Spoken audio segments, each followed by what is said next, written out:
नमस्कार, मैं बालकृष्ण मुले एक बार फिर हाजिर हूँ शहर के गलियारों में चल रही ताजा तरीन चर्चाओं के साथ। आइए सबसे पहले बात करते हैं कांग्रेस की। कांग्रेस के बड़े नेता अब चुनाव को सिर पर देख काम बांटने का काम करने लगे हैं। बीके हरिप्रसाद ने प्रदेश इकाई को काम पर लगाते हुए लगातार बैठकें करने का फरमान सुना दिया है। इधर जिला और शहर इकाई भी अब बड़ी बैठक के लिए जल्दी ही छोटी छोटी बैठकें आयोजित करने का मन बना रही है।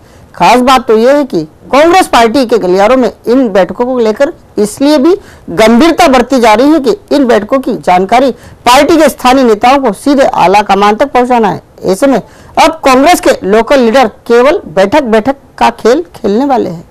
कांग्रेस पार्टी यूं तो आगामी विधानसभा चुनाव को लेकर अब तक कोई ठोस पहल नहीं कर पाई है, लेकिन पार्टी के प्रदेश प्रभारी बीके हरिप्रसाद ने अब ऐसा कुछ करने का फरमान सुनाया है जिससे पार्टी में फैली सुस्ती को कुछ हद तक दूर किया जाए। हरिप्रसाद ने प्रदेश कांग्रेस अध्यक्ष कांतिलाल भूरिया को ऐसे काम में लगा दिया है जिसमें पार्टी को कुछ खास खर्च भी नहीं करना और उसकी सक्रियता भी आम जनों तक पहुँच सके। हरिप्रसाद के बताए कार्यक्रम के अनुसार अब प्रदेश संगठन चलने का मन बना रहा है। 20 मार्च को भोपाल में हुई बैठक के बाद अब पार्टी जिला स्तर पर बैठकें करेंगी और इन बैठकों का माहौल बनाने के लिए पार्टी ने छोटी बैठकें करने के लिए भी अभी से कमर कस ली है। पार्टी इन बैठकों के माध्यम से सबसे पहले पार्टी के उन पदाधिकारियों को अपने अपने घरों से निकालने की कोशिश करेंगी जिन्होंने संगठन के पद तो भारी भरकम ले रखे हैं, लेकिन वो उनका उपयोग केवल हवाबाजी के लिए कुछ ज्यादा ही करते हैं। इंदौर जिले की तो ये हालत है कि 700 से ज्यादा पदाधिकारी होने के बाद भी धरना प्रदर्शन में 100 का आंकड़ा भी पार नहीं कर पाते हैं। पार्टी के आयोजनों में क्या पार्षद क्या विधायक दोनों ही हमेशा नदारद रहते हैं। अब जब पार्टी ने 15 से 25 अप्रैल के बीच बैठकें करने का फरमान सुनाया है तो पार्टी के बीच हलचल शुरू हो गई है। होली के बाद रंग पंचमी का त्योहार निपटते ही पार्टी में एक बार फिर जान फूंकने का काम किया जाएगा। ये बैठक इसीलिए भी महत्वपूर्ण कही जा रही है कि इस बैठक में पार्टी को एकजुट कर इसमें लिए गए निर्णय की एक समग्र रिपोर्ट तैयार कर सीधे हाईकमान तक पहुंचाना है। वैसे संगठन के गलियारों में इस बैठक को प्रदेश प्रभारी द्वारा दिया गया काम भी कहा जा रहा है, लेकिन प्रदेश नेतृत्व भी चाहता है कि बीके हरिप्रसाद के दिए टास्क पर उन्हें खरा उतरना है। इसीलिए कहे काम में कोई चूक ना हो, क्योंकि यूं भी संगठन प्रदेश में लंबे समय से आपसी मनमुटाव के चलते कुछ खास प्रदर्शन नहीं कर पा रहा है। ऐसे में हरिप्रसाद की बैठकों से ही सही पार्टी कुछ माहौल खींचना चाहती है। भूरिया यूं भी इन दिनों बेहद उखड़े से हैं। ऐसे में कोई भी नेता रिस्क लेने की स्थिति में नहीं है। यही कारण है कि पार्टी के गलियारों में सब तरफ केवल बैठक की चर्चा है और है कोई सुस्ती का बहाना तो वह होली और रंग पंचमी, फिर तो काम पर लगना ही है। विधानसभा चुनाव के दावेदारों के फेर में वो जनप्रतिनिधि उलझ से गए हैं जिनके खिलाफ उन्हीं के क्षेत्र में हल्का सा भी विरोध का माहौल है।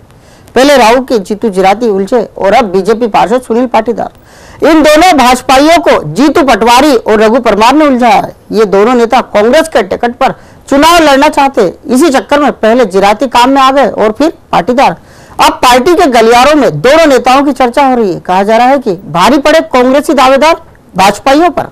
कांग्रेस भले ही अपने संगठन स्तर पर चुनावी तैयारी को लेकर गंभीर नहीं दिखाई देती है, लेकिन टिकट की चाह रखने वाले कांग्रेस नेताओं ने अपने विरोध दल के जनप्रतिनिधियों पर वार करना शुरू कर दिए हैं। पहला वार नेता प्रतिपक्ष अजय सिंह ने बीजेपी विधायक जीतू जिराती पर ये कहते हुए किया कि मैंने सुना है इधर के विधायक ताश पत्तों के शौकीन हैं। वैसे ये हमला कांग्रेसी जीतू पटवारी के चक्कर में अजय सिंह कर गए। अभी पटवारी को टिकट मिला नहीं और उन्होंने जिराती पर सीधे हमले भी करवाना शुरू कर दिए हैं। जिराती पर हुई बोल वचन की बमबारी से वो बेहद आहत नजर आ रहे हैं। जिराती असल राजनेता तो है नहीं, इसीलिए वो कब पटवारी का शिकार बन गए उन्हें एहसास ही नहीं है। इसी तरह एक और कांग्रेसी यानी 5 नंबर विधानसभा क्षेत्र के दावेदार रघु परमार ने भी बीजेपी पार्षद सुनील पाटीदार की मेयर हाउस पर ज्ञापनबाजी करके किरकिरी करा दी। मेयर के सामने 3-3 हजार की वसूली के आरोप पार्षद पर मढ़ दिए गए। अब जब से ये दो मामले मीडिया की सुर्खी बने हैं, तभी से ये चर्चा शुरू हो गई है कि कांग्रेसी दावेदार सत्तासीन जनप्रतिनिधियों को घेरने का कोई मौका हाथ से गंवाना नहीं चाहते हैं। अब तक 2 जनप्रतिनिधि कांग्रेसी दावेदारों का शिकार बन चुके हैं। इसे राजनीतिक गलियारों में बड़े ही चटकारे लेकर एक दूसरे को सुनाया जा रहा है। वैसे कांग्रेस के इन दावेदारों के पास परेशान लोगों का पहुंचना निरंतर जारी है। ऐसे में आने वाले दिनों में सत्ता पक्ष जुड़े जनप्रतिनिधियों की करतूतें फिर जग जाहिर होंगी। फिर कांग्रेस के दावेदारों के सामने बीजेपी के जनप्रतिनिधि यही कहते सुने जाएंगे कि विधानसभा चुनाव आपको लड़ना है, वो भी हमारे कंधों को गंदा कर। कुल मिलाकर अभी जितने भी शिकार हो रहे हैं वो सारे दावेदारों के मारे हैं। अब ऐसे में समझदार तो यही कहेंगे, जरा बचकर रहना कांग्रेसी दावेदारों से,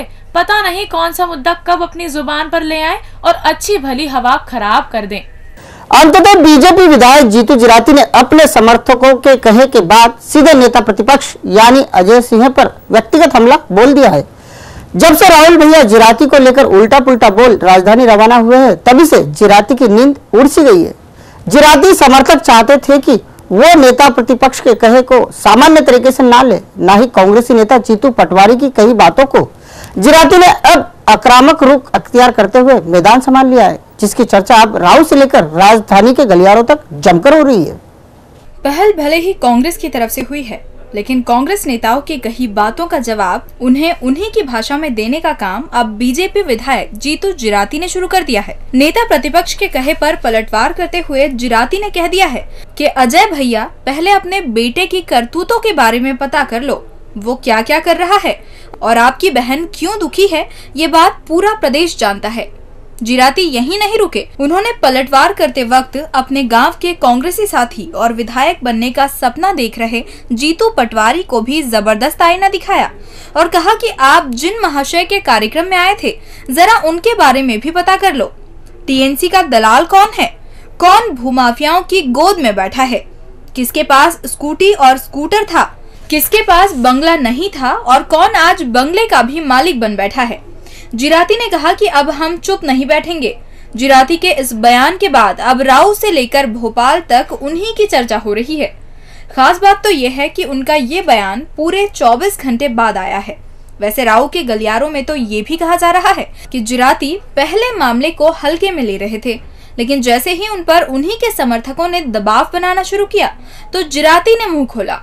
अब जिराती समर्थक खुश नजर आ रहे हैं। उन्हें पता है कि भैया यदि चुप रहे तो कांग्रेस के पटवारी उन्हें कहीं का नहीं छोड़ेंगे। वैसे राव के दोनों जीतुओं के बीच चल रही चुनावी रस्साकशी अब एक एक अंक लेकर बराबरी पर है, लेकिन इस बार के चुनावी दंगल पर गांवों के गलियारों के साथ साथ पूरे प्रदेश की नजरें टिकी हुई है।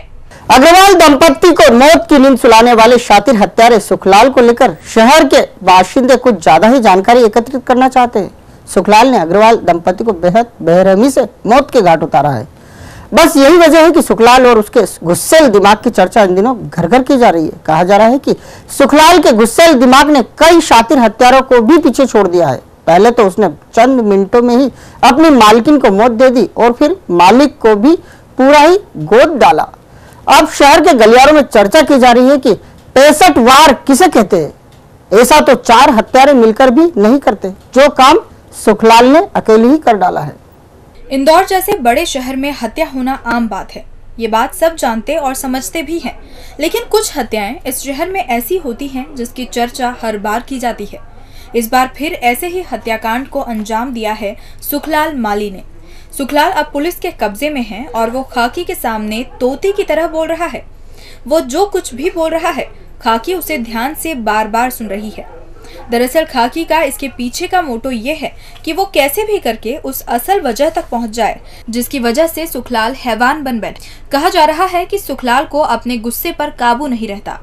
यही वजह है कि पहले तो उसने अपनी मालकिन ज्योति अग्रवाल का गला घोटा और फिर अपने ही मालिक शरद अग्रवाल पर वो मौत बनकर टूट पड़ा। सुखलाल की हैवानियत इसी से झलकती है कि उसने पूरे हत्याकांड को बगैर किसी धारदार हथियार के ही अंजाम दे दिया। इसे हम बेहद शातिर अपराधी के लक्षण कह सकते हैं।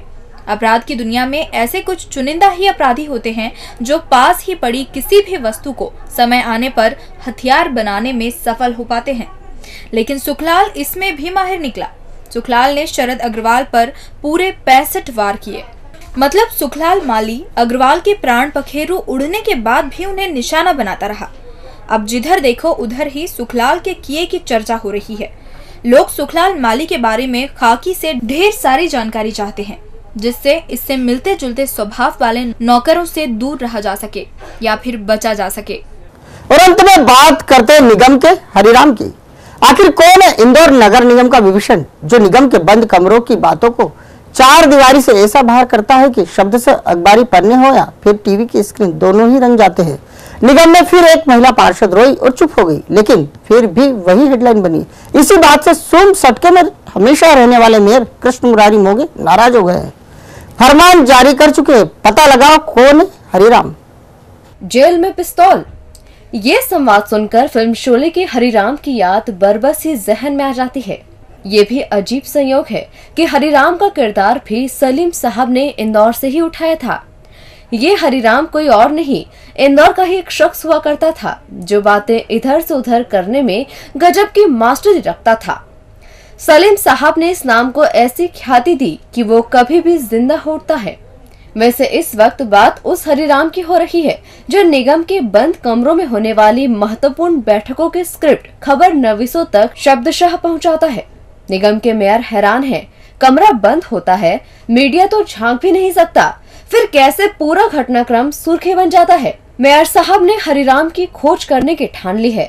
कहा जाता है कि परिषद की बैठक जब जब होती है तो उसमें ढेर सारी बातें ऐसी होती है जिसे गोपनीय रखना बेहद आवश्यक होता है, लेकिन सबसे पहले वही बातें जग जाहिर हो जाती है।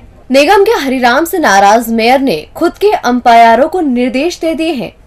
कहा है कि पता करो कैसे खबरें मीडिया तक पहुंचती है और कौन है जो विभीषण की भूमिका में है और पूरी ईमानदारी से मीडिया का काम कर रहा है। MIC की बैठक में माहौल इतना ज्यादा गर्मा सा गया था कि कोई सदस्य रो रहा था तो कभी मेयर पर सदस्य भड़क भी रहे थे। कई प्रस्ताव स्वीकृत कर दिए गए, लेकिन वो भी अखबारों के सुर्खी बनने से बच न सके। यहाँ तक सारी बैठक ही अखबारी कॉन्फ्रेंस बनकर रह गई। अब इन्हीं खबरों को आधार बनाकर विपक्ष हमले करेगा और यहाँ अपने ही हैं जो जहाँ नमक खा रहे हैं उसके साथ ही गद्दारी कर रहे हैं। डीजी न्यूज के खास कार्यक्रम गलियारों से को आप यूट्यूब पर भी देख सकते हैं। गलियारों से के आज के अंक में फिलहाल इतना ही। ताजा खबरों के लिए आप देखते रहिए डीसी न्यूज।